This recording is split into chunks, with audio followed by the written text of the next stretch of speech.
Jemaat yang dikasihi Tuhan, sesaat lagi kita akan mengikuti ibadah online Gereja Bethel Tabernakel Batu Penjuru, Surabaya.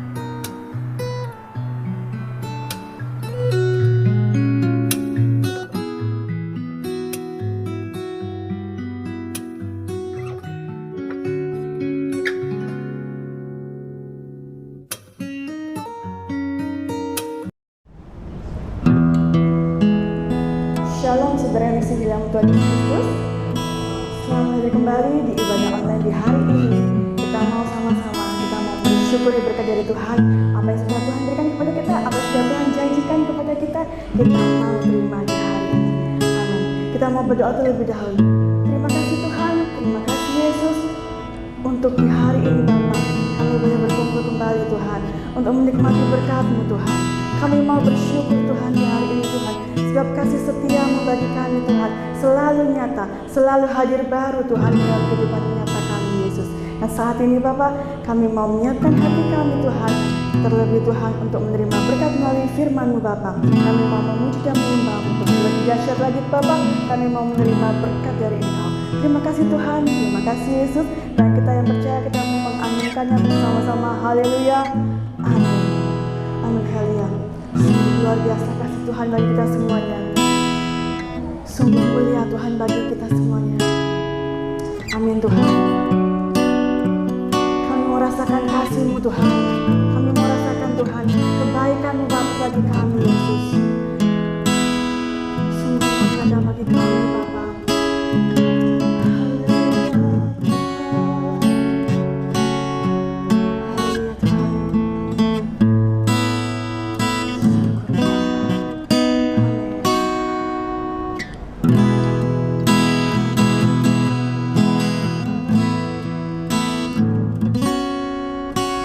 Sinar kemuliaan-Mu Bapa.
menikmati bait-Mu.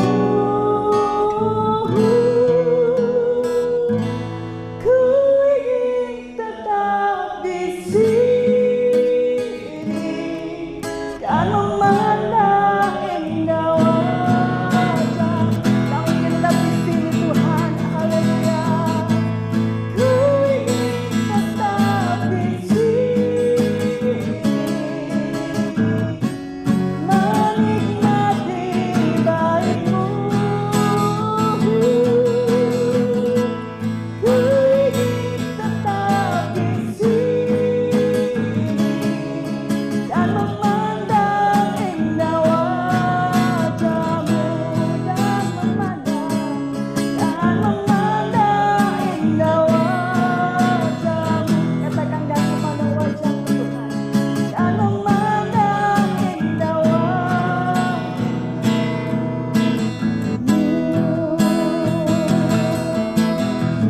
Sungguh Engkau dahsyat Tuhan, kami percaya Tuhan, Engkau ada tengah-tengah kami Tuhan, dan kami percaya Tuhan, kasih menyertai kami dan berkat-Mu selalu melimpah bagi kami Tuhan. Kami tahu Tuhan, waktu kami Tuhan bukan waktu yang terbaik Tuhan, tapi waktu-Mu adalah waktu yang terbaik bagi kami Tuhan. Sungguh kami mau percaya Tuhan, kuasa-Mu Tuhan, sungguh nyata, sungguh besar bagi kami Tuhan. Haleluya. Dan saat ini kita yang siap untuk memuji menyembah Tuhan, kita mau katakan amin. Haleluya. Ada sukacita pada hari ini, amin. Amin, haleluya. Sungguh luar biasa Tuhan kita. Amin. Kita mau diberkati hari ini. Kita mau katakan di bumi di surga. Dan sekalian ada, kita mau sama-sama menyembah Tuhan. Kita mau katakan suci-sucilah Tuhan. Haleluya. Amin. Haleluya. Di bumi di surga dan segala yang ada, sujud dan penyembahan di hadapan-Mu, Allah semesta. Langit pun terbuka, sorak-sorai sukacita, gembira bergema bagai gemuruh ombak samudra terdengar. Kudus, kudus, kudus, kuduslah Tuhan.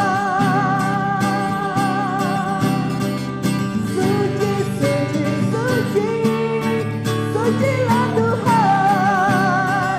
Amin, haleluya. Sama-sama kita semuanya, kita mau katakan bahwa Tuhan Allah yang baik. Di bumi di surga ada kemuliaan Tuhan. Amin. Haleluya Tuhan. Di bumi di surga dan segala yang ada, sujud dan amin di hadapan-Mu, Allah semesta. Langit pun terbuka,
kuasa Tuhan Allah kita.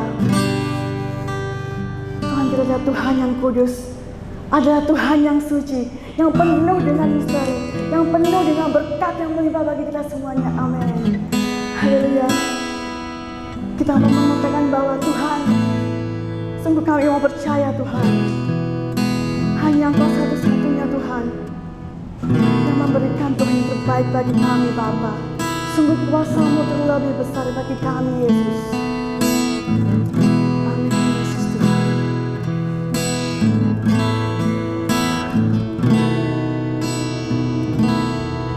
Kuasa-Mu terlebih besar. Amin. Tuhanku terlebih besar.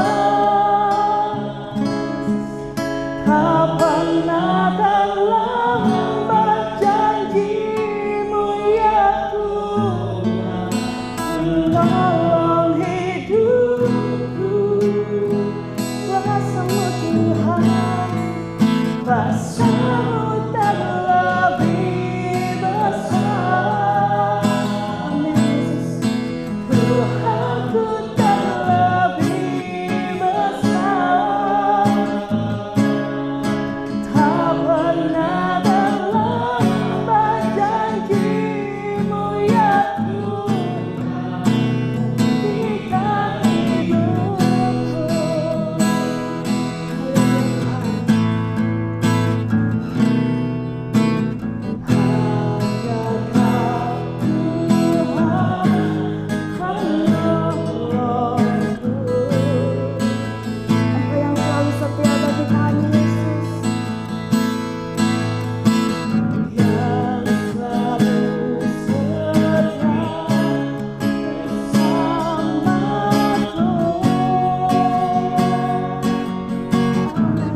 Kuasa-Mu terlebih besar, Tuhan kami besar.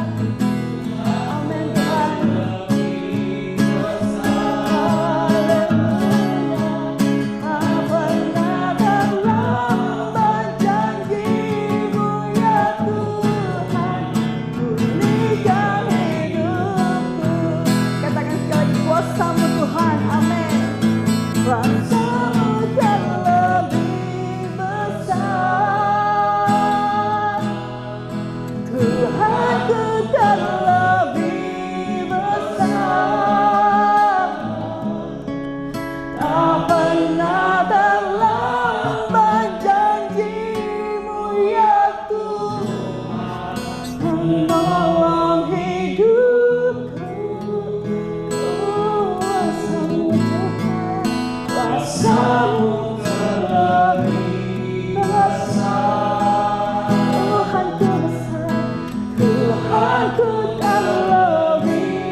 Sebab itu kami percaya Tuhan, kuasa-Mu terlalu besar Tuhan. Dan di hari ini Tuhan, saat kami menerima berkat melalui firman-Mu Tuhan, Engkau nyatakan Tuhan, jawaban Tuhan atas segala permasalahan kami Tuhan, melalui firman-Mu Tuhan. Kami percaya Tuhan, jadi mulia dan amin bagi kami Bapa. Sebab itu Bapa, saat ini Tuhan, kami mau mempersiapkan hati kami Tuhan, untuk menerima firman-Mu Bapa di hari ini Bapa. Dan kita yang percaya bahwa Tuhan akan menggenapi firman-Nya, kita mau sama-sama mengaminkannya. Haleluya, amin. Shalom. Puji Tuhan, selamat pagi, selamat beribadah. Tuhan kita Yesus Kristus memberkati kita semuanya. Meskipun saat-saat ini kita masih berhadapan dengan pandemi COVID-19, namun semuanya itu tidak akan mengurangi semangat kita, tidak mengurangi gairah kita beribadah kepada Tuhan. Kita tidak perlu takut, tidak perlu khawatir, tidak perlu berputus asa. Kita tahu di dalam Ayub pasal yang ke-5 ayat 19, ayat yang ke-9, Tuhan akan mengadakan perkara-perkara yang besar atas kehidupan kita ini.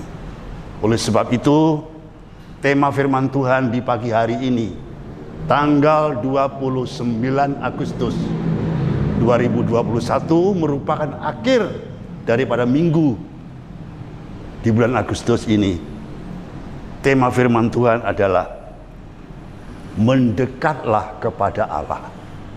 Ya, mendekatlah kepada Allah. Firman Tuhan ini cukup memberkati kita semuanya. Kita diingatkan, tidak ada cara-cara yang lain dalam menghadapi segala pergumulan dalam hidup ini. Hanya satu perkara, kita mendekatkan diri kepada Allah, kepada Tuhan kita yang akan mengerjakan perkara-perkara yang besar atas kehidupan kita ini. Firman Tuhan yang bertemakan mendekatlah kepada Allah, kami ambil dari suratan Yakobus pasal yang keempat ayat yang ke-8. Bisa dibacakan ya? Yakobus 4 ayat yang ke-8. Mendekatlah kepada Allah, Ya. dan Ia akan mendekat kepadamu. Ya. Tahirkanlah tanganmu, Ya. hai kamu orang-orang berdosa, dan sucikanlah hatimu, hai kamu yang mendua hati. Iya. Ada hal yang perlu kita perhatikan saat kita mendekat kepada Allah. Ayat ini diterangkan, sucikanlah hatimu. Ya. Mendekatkan diri kepada Allah sambil kita memperhatikan hati kita masing-masing bagaimana. Tatkala orang yang lumpuh dari Kapernaum yang digotong dengan 4 orang itu diturunkan dari atap rumah itu bertemu dengan Yesus, apa yang dilihat oleh Yesus pertama kali adalah iman mereka. Ya, iman mereka. Dikatakan dalam Markus pasal yang kedua, dikatakan dalam ayat itu, Yesus melihat iman mereka yang berhubungan dengan hati. Seperti dalam Yakobus 4 ayat yang ke-8 tadi. Saat kita mendekatkan diri kepada Tuhan, kita periksa masing-masing hati kita, iman kita bagaimana. Karena Yesus melihat, bukan melihat persoalan yang terlebih dahulu. Yang dilihat pertama kali adalah iman kita bagaimana, hati kita bagaimana. Hal-hal yang lainnya nanti akan dibereskan oleh Tuhan. Seperti orang yang lumpuh ini. Pada akhirnya proses daripada kehidupan orang yang lumpuh ini, setelah Tuhan melihat iman mereka, Dia mengatakan dosamu sudah diampuni. Dan selanjutnya mujizat terjadi. Ada pemulihan, ada mujizat, ada perubahan, ada kesembuhan yang luar biasa terjadi. Itulah karya yang besar daripada Tuhan untuk anak-anaknya. Marilah bersama-sama sesuai dengan tema ini. Bagaimanakah proses daripada Yakobus ini yang menceritakan apa yang diperoleh daripada Yakobus ini. Prosesnya adalah melalui yaitu pergumulan dan ketekunan. Ya. Suratan Yakobus ini akan menceritakan bagaimana kehidupan orang yang beriman itu melalui proses pergumulan dan ketekunan. Seperti gereja mula-mula di dalam Kisah Para Rasul pasal yang kedua ayat 41 sampai 47. Coba dibacakan ayat ini ya. Kisah Para Rasul pasal yang kedua ayat yang ke-41 sampai dengan 47 ayatnya. Orang-orang yang menerima perkataannya itu memberi diri dibaptis, dan pada hari itu jumlah mereka bertambah kira-kira 3.000 jiwa. Mereka bertekun dalam pengajaran rasul-rasul dan dalam persekutuan, dan mereka selalu berkumpul untuk memecahkan roti dan berdoa. Maka ketakutanlah mereka semua. Sedang rasul-rasul itu mengadakan banyak mujizat dan tanda. Dan semua orang yang telah menjadi percaya tetap bersatu dan segala kepunyaan mereka adalah kepunyaan bersama. Dan selalu ada dari mereka yang menjual harta miliknya, lalu membagi-bagikannya kepada semua orang sesuai dengan keperluan masing-masing. Dengan bertekun dan dengan sehati mereka berkumpul tiap-tiap hari dalam bait Allah. Mereka memecahkan roti di rumah masing-masing secara bergilir dan makan bersama-sama dengan gembira dan dengan tulus hati, sambil memuji Allah, dan mereka disukai semua orang, dan tiap-tiap hari Tuhan menambah jumlah mereka dengan orang yang diselamatkan. Puji nama daripada Tuhan. Jadi pergumulan dan ketekunan ini, gereja mula-mula yang disebut gereja hujan akhir, itu menjadi satu pelajaran, menjadi satu contoh, ya, contoh bagi kita semuanya. Bagaimana kita harus bertekun, saudara, bertekun. Oleh sebab itu, gereja mula-mula ini menjadi satu dasar, menjadi satu model bagi kehidupan kita semuanya. Gereja yang berada di penghujung akhir zaman ini, mereka bertekun bersama-sama, bertekun bersama-sama, bertumbuh bersama-sama, sehingga ke depan, karena melalui ketekunan ini, gereja mulai bertumbuh, gereja mulai berkembang dan bertumbuh, bertambah-tambah, menyenangkan hati Tuhan, menyenangkan hati sesama.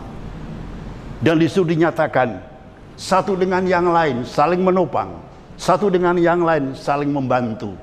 Yang lemah dibantu yang kuat, dibantu di situ, ya. Ada saling tolong menolong, bantu dan membantu.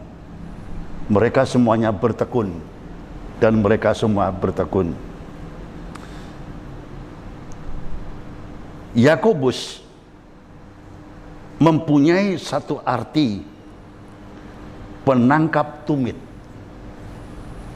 Yakobus mempunyai arti maju berjalan. Suratan Yakobus menekankan iman. Iman harus disertai dengan perbuatan. Maka itu arti daripada Yakobus penangkap tumit itu maju, melangkah, bergerak. Artinya di dalam Yakobus pasal 2 ayat 20, apa artinya ini? Apa artinya? Coba. Yakobus 2 ayat yang ke-20. Hai manusia yang bebal, maukah engkau mengakui sekarang bahwa iman tanpa perbuatan adalah iman yang kosong? Iman yang kosong. Iman tanpa perbuatan. Maka itu Yakobus artinya penangkap tumit, melangkah, berjalan, bergerak. Jadi iman tanpa perbuatan itu kosong. Kosong, nol, tidak ada isinya apa-apa. Dikatakan dalam ayat ini. Jadi segala apa saja yang kita perbuat harus didorong dengan iman. Apapun yang kita lakukan didorong dengan iman. Setiap manusia itu mempunyai naluri. Apa naluri itu, saudara? Naluri itu adalah dorongan hati. Dorongan hati di mana hati itu ingin mendekatkan diri kepada Tuhan. Mendekatkan diri kepada Tuhan. Bahkan lebih jauh lagi bagi orang yang percaya, tidak hanya mendekatkan diri kepada Tuhan, tetapi ingin melayani Tuhan. Ingin melayani Tuhan dengan hati yang murni. Itulah naluri. Jadi naluri ini perlu adanya Roh Kudus membimbing terus. Semakin dekat, semakin mencintai, melayani terhadap Tuhan itu, saudara. Puji nama daripada Tuhan. Haleluya. Oleh sebab itu, di dalam Matius 13 ayat 23, bagaimana mulanya? Mulanya iman itu yang mendorong, naluri itu juga mengikuti. Di dalam Matius 13 ayat 23 dikatakan bagaimana? Matius 13 ayat yang ke-23. Iya. Yang ditaburkan di tanah yang baik ialah orang yang mendengar firman itu dan mengerti. Dan karena itu ia berbuah, ada yang 100 kali lipat, ada yang 60 kali lipat, ada yang 30 kali lipat. Ya, tanah yang baik, hati yang baik. Oleh sebab itu di dalam Yakobus tadi dikatakan, orang yang mendekat kepada Allah itu perlu disertai dengan hati nurani, iman, dikontrol. Ya. Tidak cukup mendekat kepada Tuhan, tapi perlu hati ini diperiksa, dikontrol iman kita ini. Supaya apa? Supaya terjadi sesuatu dalam setiap kehidupan kita, seperti orang yang lumpuh. Pada waktu Yesus mengatakan, dosamu sudah diampuni. Dan pertama Tuhan melihat iman mereka, dan mereka mulai bertindak apa yang dikatakan oleh Tuhan, angkat tempat tidurmu dan berjalan. Dan mereka mulai bertindak. Apa yang terjadi? Mujizat yang besar terjadi. Si lumpuh disembuhkan, si lumpuh dipulihkan. Ya, dipulihkan. Sangat luar biasa. Mari kita melihat di dalam Matius pasal 13 tadi, ya, bagaimanakah selanjutnya mereka semuanya itu mulai bertumbuh dan mulai berbuah. Dikatakan benih yang ditaburkan itu jatuh di tanah yang baik, ya, di tanah yang baik. Biarlah firman Tuhan pada pagi hari ini pun jatuh di tanah hati saudara yang baik. Bukan hati yang tidak baik, hati yang baik. Firman Tuhan tadi. Supaya apa? Supaya terjadi suatu proses di mana benih yang ditaburkan di hati yang baik itu, saudara sekalian, mulai bertumbuh. Mulai bertumbuh. Mulai bertumbuh dan berbuah. Ada yang 30, ada yang 60, ada yang 100 kali lipat. Itu tergantung kualitas hati yang baik tadi, saudara.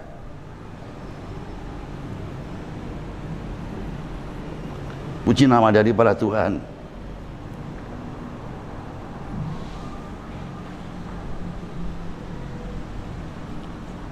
Seperti apa yang dikatakan dalam Yakobus 4 ayat 8c tadi, saat menghadap, mendekatkan diri kepada Tuhan, kepada Allah, hati perlu disertakan. Sucikanlah hatimu. Hati perlu disertakan, iman perlu disertakan. Karena pertama kali Tuhan melihat iman daripada orang yang lumpuh ini. Dalam Markus pasal 2, dalam khotbah kami minggu-minggu yang lalu, ya. Puji nama daripada Tuhan. Dan dikatakan dalam Roma 14 ayat 23, ayo tolong bacakan. Roma 14 ayat 23 dikatakan,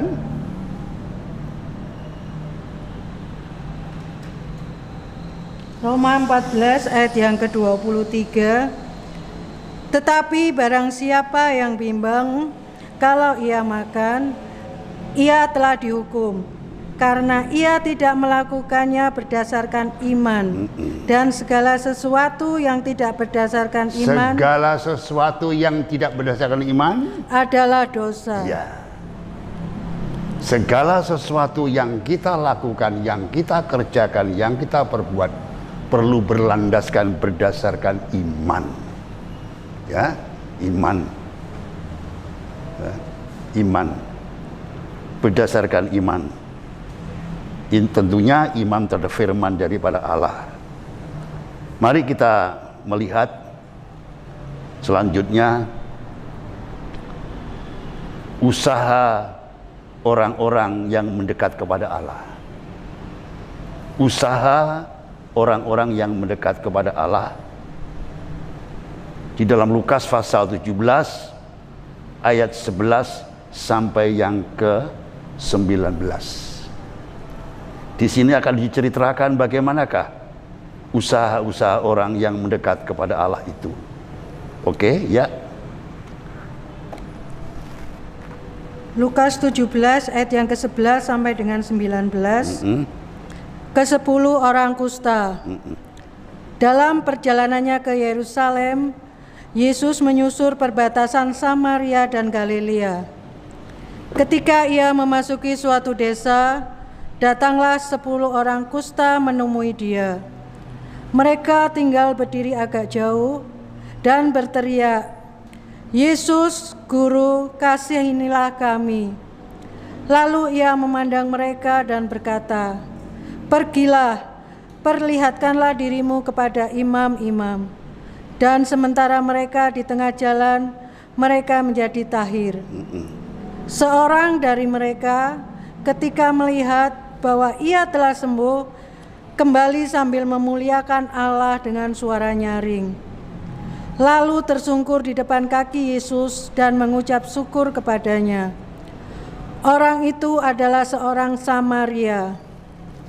Lalu Yesus berkata, "Bukanlah ke-10 orang tadi semuanya telah menjadi tahir? Di manakah yang 9 orang itu? Tidak adakah di antara mereka yang kembali untuk memuliakan Allah selain daripada orang asing ini?"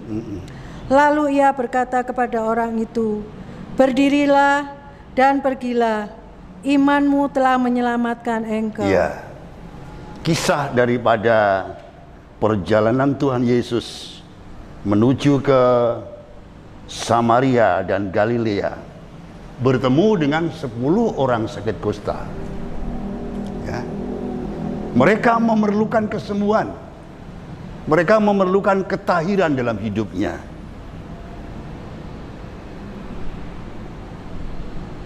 Dan dikatakan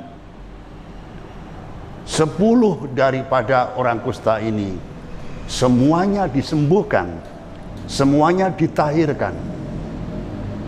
Dalam perjalanan atas perintah Tuhan, temuilah imam. Ya. Pergilah, tunjukkanlah dirimu kepada imam. Dalam perjalanan itu, orang yang kusta ini semuanya tahir, semuanya disembuhkan, saudara. Apa arti daripada kusta ini? Kusta itu adalah virus daripada dosa. Ya, virus daripada dosa. Waktu Yesus mengatakan kepada orang yang lumpuh, "Dosamu sudah diampuni." Dikatakan dalam ayat selanjutnya, Anak manusia berhak berkuasa mengampuni dosa adalah Tuhan kita Yesus Kristus. Ya. Sekarang kita melihat bagaimana kondisi, bagaimana keadaan daripada orang yang mengalami kusta itu, saudara. Dikatakan dalam Imamat 13 ayat 45 sampai 46. Ini perlu diketahui. Ya. Imamat 13 ayat 45 dan 46. Ya.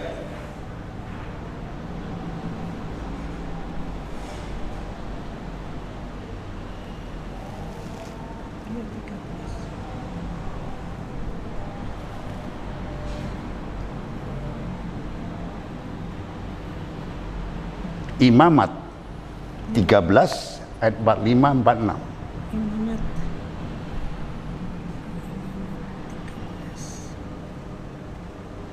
Belum ketemu sudah? Ya.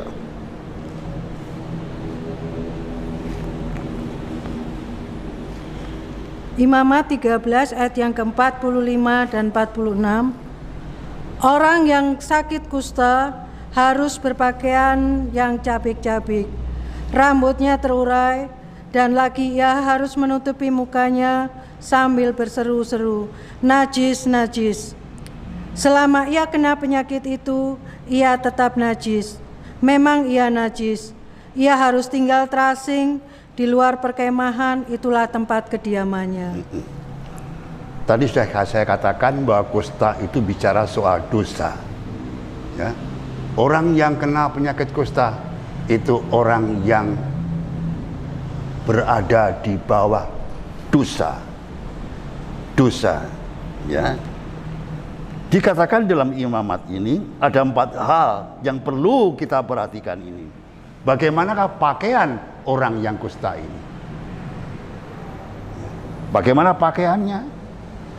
Yaitu pakaiannya rusak. Pakaiannya rusak, saudara.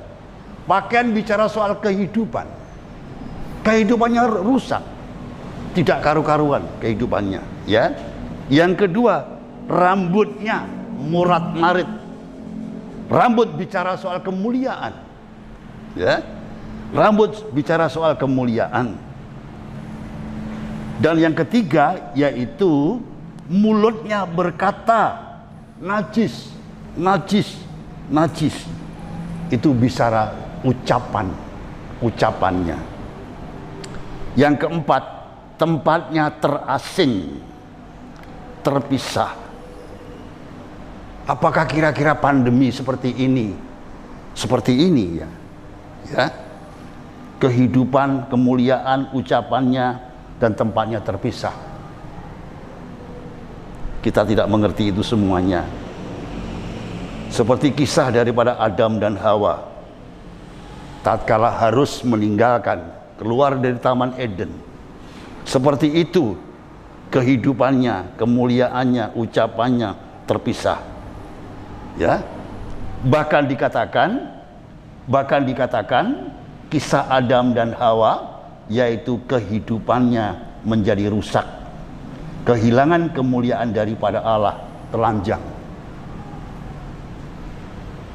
Coba kita baca dalam Roma 3 ayat yang ke-23.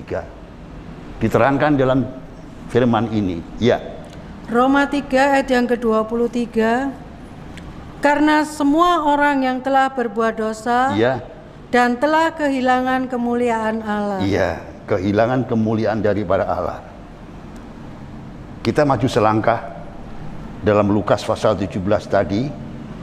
Bagaimanakah 10 orang kusta yang telah disembuhkan, yang telah tahir? Itu bagaimana? Di dalam ayat yang ke-12 perlu kami ulangi lagi. Di dalam ayat yang ke-12 kami ingin mengulangi lagi. Ketika ia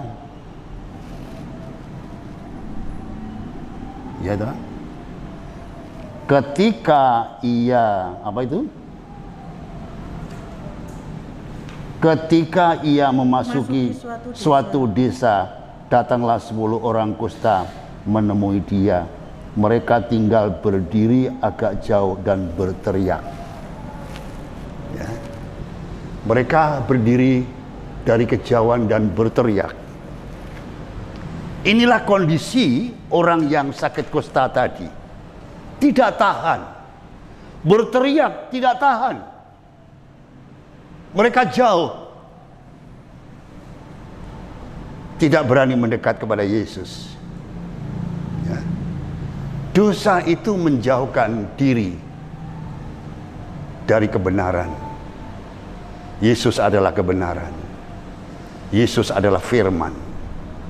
Dosa itu tidak berani mendekat. Jauh. Berteriak. Tidak tahan. Tidak tahan. Dosa tidak dapat diobati dengan cara apapun juga. Dosa memisahkan hubungan dengan Allah. Dosa itu virus yang merusak kehidupan. Oleh sebab itu orang yang sakit kusta, bagian organ tubuh merotoli, saudara. Merotoli lepas. Merusak. Ini virus merusak dosa itu. Dosa itu merusak kehidupan, merusak hubungan dengan Allah, merusak hubungan dengan sesama. Itu dosa. Oleh sebab itu dosa harus dibereskan. Dosa harus diselesaikan. Siapakah yang bisa menyembuhkan, yang bisa mengampuni dosa? Adalah anak manusia. Markus pasal 2, yaitu Yesus Kristus Tuhan. Seperti apa yang dialami oleh orang yang lumpuh itu. Dalam Roma 6 ayat 23 dikatakan upah dosa adalah maut. Kalau dosa tidak dapat dibereskan, tidak bisa diselesaikan, berakhir dengan maut, saudara. Sangat mengerikan dalam hal ini, ya. Saya terangkan sekali lagi bahwa penyakit kusta itu merusak anggota tubuh, di antaranya jari-jari, kuku, tangan, kaki, dan lain-lain sebagainya. Merusak. Secara rohani pun demikian. Kalau gereja itu tidak menyelesaikan dosa dan dosa, akan merusak anggota tubuh Kristus, merusak jemaat Tuhan, merusak. Ya, bukan keutuhan tapi merusak. Oleh sebab itu, pada saat Yakobus mengajarkan kepada kita, mendekatlah kepada Allah. Di situ pun disertakan hati ini, ya. Selain mentahirkan tangan, hati ini perlu disertakan di hadapan daripada Tuhan. Sebab pada waktu kita menghadap kepada Tuhan, pertama kali yang dilihat oleh Tuhan adalah iman kita, ya, iman kita. Setelah iman kita diperiksa, dilihat oleh Tuhan, Tuhan mulai berkata, Tuhan mulai mengucapkan, Tuhan mulai berfirman, dosamu sudah diampuni. Ada kelepasan, ada kelepasan. Setelah dosamu diampuni, ada sesuatu yang terjadi. Angkatlah tempat tidurmu dan berjalan. Apa yang dikatakan oleh Tuhan, kita sambut, kita terima, kita lakukan. Kita akan mengalami sesuatu yang luar biasa. Ada pemulihan yang terjadi, ada mujizat yang terjadi atas kehidupan kita ini. Bukan karena kita hanya mendengar dan tahu dan mengerti, tetapi kita mau melangkah. Seperti firman Tuhan dikatakan tadi di dalam Matius 13, mereka yang mendengar firman Tuhan, mereka mendengar dan mengerti akan firman Tuhan, ya. Mereka melakukan firman Tuhan, mereka akan mengalami sesuatu yang luar biasa. 30 kali, 60 kali, 100 kali. Apa artinya ini? Tiap-tiap kehidupan manusia mempunyai kualitas tanah hati yang berbeda-beda, ya. Maka itu bertumbuh dan berbuah. Ada yang 30, 60, 100. Itu pun berkat daripada Tuhan. 30, 60, dan 100 kali lipat. Sangat luar biasa. Puji nama daripada Tuhan.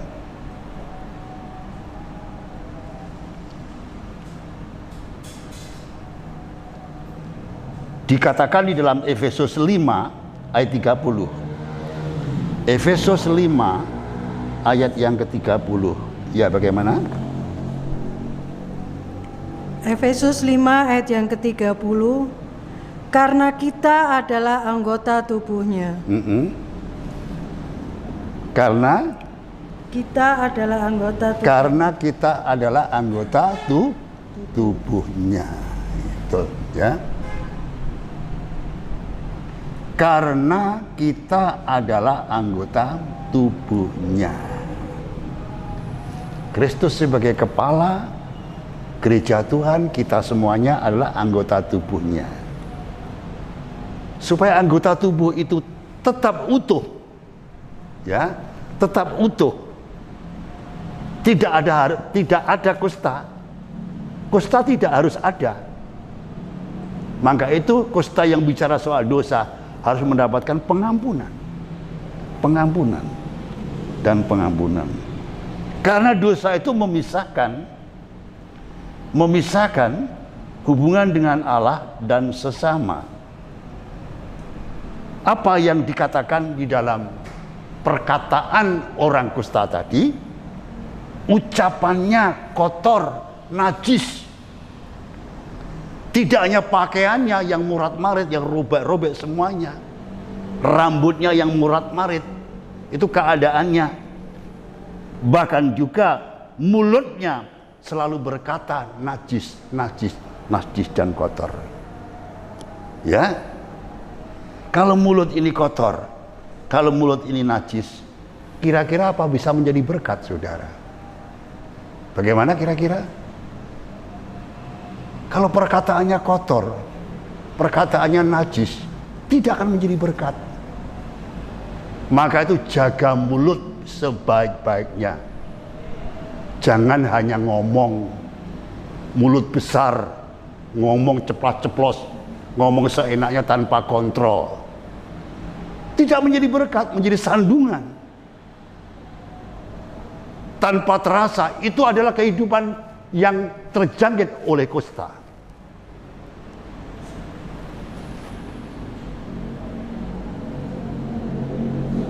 Bahkan dikatakan yang keempat, mereka terpisah. Ya, terpisah.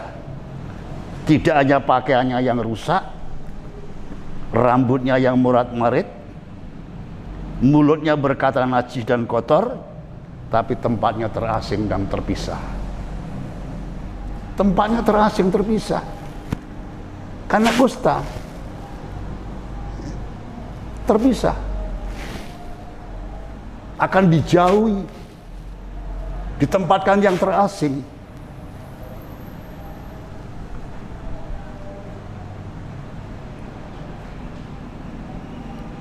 Seperti dikatakan dalam Lukas 13 ayat 27 dan 28. Bagaimana? Lukas 13 ayat 27 28. Ya. Lukas 13 ayat yang ke-27 dan 28. Tetapi ia akan berkata kepadamu, aku tidak tahu dari mana kamu datang.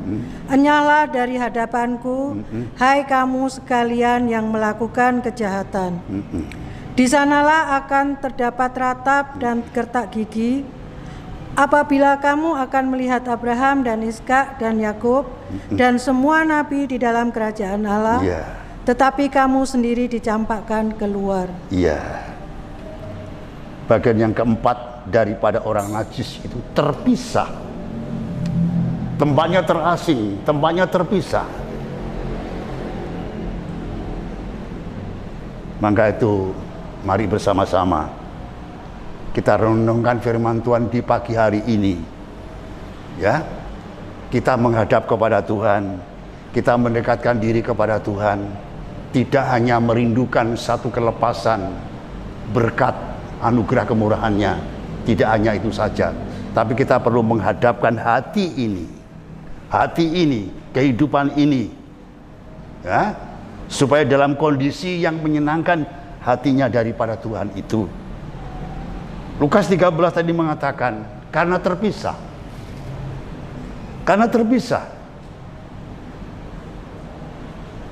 sampai Tuhan mengatakan, aku tidak mengetahui dari mana kamu. Ya, aku tidak mengetahui dari mana kamu. Tuhan menolaknya. Penyesalan dan penyesalan terjadi.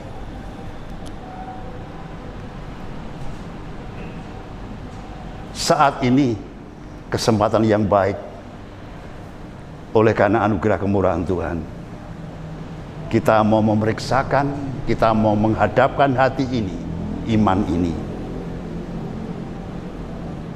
dalam kondisi yang bisa menyenangkan hati daripada Tuhan itu. Sebab di dalam bagian yang keempat kehidupan kusta tadi, terpisah dengan Tuhan. Tuhan mengatakan, aku tidak tahu dari mana kamu datang. Ya, aku tidak tahu dari mana kamu datang. Sudah berapa lama kita menjadi anak Tuhan, menjadi murid pengikut Yesus? Sudah berapa lama? Dan pada akhirnya sampai Tuhan pun tidak mengenal kita. Hati ini perlu kita periksakan di hadapan daripada Tuhan. Ya. Pada saat Yakobus mengajarkan kepada kita, mengingatkan kepada kita, mendekatlah kepada Allah. Allah akan mendekati kita. Puji nama daripada Tuhan. Kita akan melanjutkan syarat-syarat untuk mendapatkan kesembuhan seperti 10 orang kusta ini. Di dalam Lukas 17 ayat yang ke-14 tadi dikatakan, pergilah, perlihatkanlah, tunjukkanlah kepada imam. Ya. Lukas 17 ayat 14 tadi dikatakan, pergilah, perlihatkanlah, tunjukkanlah pada imam. Mengapa? Tuhan tidak menyembuhkan saat itu. Tuhan memerintahkan. Ya. Tuhan Yesus memerintahkan, yaitu pergilah, perlihatkanlah, tunjukkanlah pada imam. Siapa imam itu, saudara? Ya. Siapa imam itu? Imam ini berhubungan dengan kegiatan ibadah. Imam, kegiatan ibadah. Imam juga kegiatan firman. Imam, ya, hubungannya dengan ibadah, dengan firman, tentu berhubungan dengan iman. Itulah imam. Ibadah, firman, iman. Berhubungan, berkomunikasi dengan Allah. Itulah pekerjaan daripada imam. Yesus menyuruh orang kusta ini, pergilah, perlihatkanlah, tunjukkanlah dirimu kepada imam itu. Jadi Tuhan Yesus tidak menyembuhkan pada waktu itu, tetapi memerintahkan.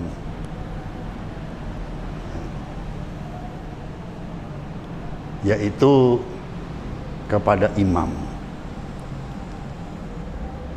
Bagaimanakah selanjutnya untuk diri kita masing-masing, saudara?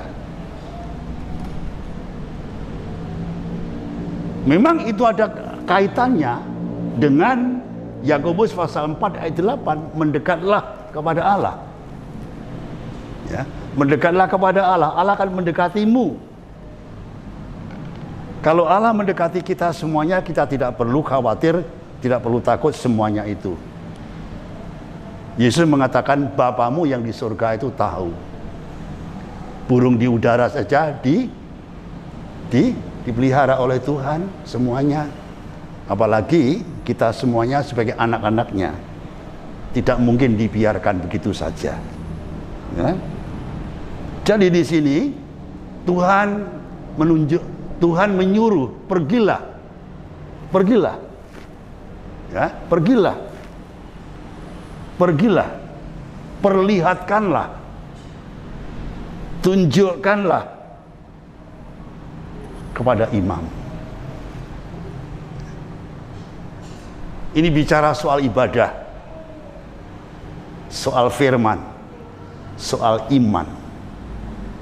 Bagaimanakah kira-kira kondisi kehidupan kita masing-masing sebagai orang-orang yang percaya kepada Tuhan, ya, yang percaya kepada Tuhan ini,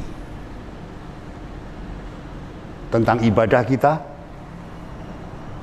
tentang firman yang kita tangkap, yang kita terima setiap saat, bagaimana pertumbuhan iman kita, kerohanian kita,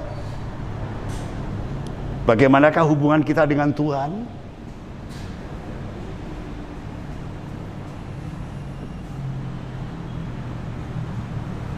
Mazmur 107 ayat 20. Ya, oke. Mazmur 107 ayat 20 dikatakan, Mazmur 107 ayat yang ke-20. Disampaikannya firman-Nya, dan disembuhkannya mereka, diluputkannya mereka dari liang kubur. Ya. Mazmur mengatakan di situ lengkap dikatakan dalam Mazmur itu ada firman, ada kesembuhan, ada keselamatan. Maka itu Yesus menyuruh 10 orang kusta ini, pergilah, tunjukkanlah dirimu, bertemuilah imam itu. Ya, ibadah, firman, iman, hubungan kita dengan Tuhan. Bagaimana? Kita akan memeriksa kita masing-masing. Karena waktu Yakobus mengajarkan kepada kita, mendekatlah kepada Allah. Allah mendekati kamu. Hati disertakan itu. Iman disertakan. Sebab pertama kali Yesus melihat orang yang lumpuh itu adalah iman mereka. Baru Yesus mengatakan dosamu diampuni. Dan selanjutnya, angkatlah tempat tidurmu dan berjalan. Ya. Itu sesuatu yang luar biasa. Karena kita bertindak sesuai dengan apa yang Tuhan katakan. Terjadilah anastasis, terjadilah. Apa yang dikatakan Tuhan tidak bisa dibatalkan oleh siapapun juga. Kalau Tuhan mengatakan A, terjadi A, B, terjadi B. Berbeda dengan perkataan manusia, berbeda, ya, dan berbeda. Puji nama daripada Tuhan. Selanjutnya ayat 15 dan 16, satu orang dari 10 kusta tadi kembali kepada Yesus. Ya, dia adalah orang Samaria. Orang Samaria. Orang Samaria ini mempunyai arti, Samaria itu campur baur. Walaupun kehidupannya campur baur, tetapi dia mengerti, mengetahui, mengucap syukur atas anugerah kebaikan daripada Tuhan. Yang 9 orang ini orang Galilea. Ya, Galilea artinya tumpukan, artinya semuanya tumpukan. Ya, ini menggambarkan kehidupan Kristen yang tahu firman. Karena arti Galilea itu tumpukan. Dalam ruangan suci tabernakel itu bicara soal meja roti pertunjukan. Ya, meja roti pertunjukan, tahu firman Tuhan, tetapi tidak mengetahui, tidak mengerti ucapan syukur kepada Tuhan. Masih banyak sebenarnya, tapi biarlah firman Tuhan pada pagi hari ini, ya, memberkati kita semuanya, ya, memberkati kita semuanya. Dikatakan sebagai ayat yang terakhir, ayat yang ke-19 dikatakan di situ bicara soal iman dan keselamatan, ya, iman dan keselamatan. Kepada orang yang kena kusta, satu orang tadi dikatakan bicara soal apa itu? Soal iman dan keselamatan. Keselamatan itu adalah mujizat yang terbesar. Tidak hanya kustanya yang disembuhkan, tetapi dia memperoleh keselamatan daripada Yesus. Amin, firman Tuhan. Ya. Setelah kami diberkati lewat firman-Mu, Roh Kudus meteraikan firman-Mu dalam setiap hati dan pikiran kami. Firman-Mu tidak akan berlalu. Firman-Mu akan bertumbuh dan berkembang dan bekerja terus menjadi rema dalam setiap kehidupan kami, yang mendorong kami untuk mendekatkan diri kami kepada Tuhan sebagai penguasa di atas segala-galanya, yang sanggup menolong kami dan menyelamatkan kami. Di dalam nama Tuhan Yesus Kristus. Amin. Oke. Mari bersama-sama kita mau angkat tangan kita, mengucap syukur kepada Tuhan yang sudah memberkati kita lewat firman-Nya.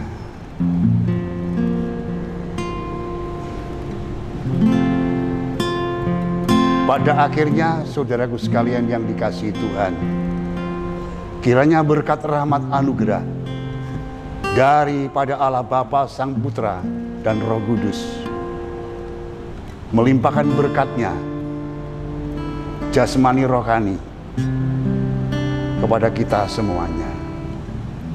Terima kasih, terima kasih.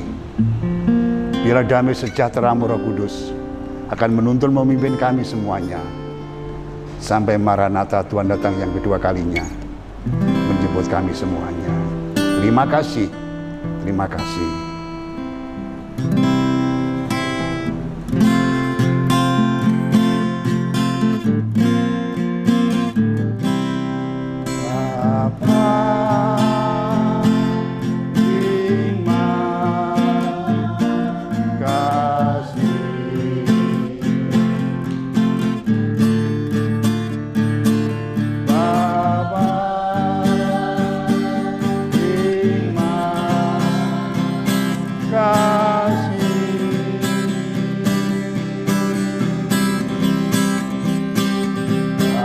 Bapa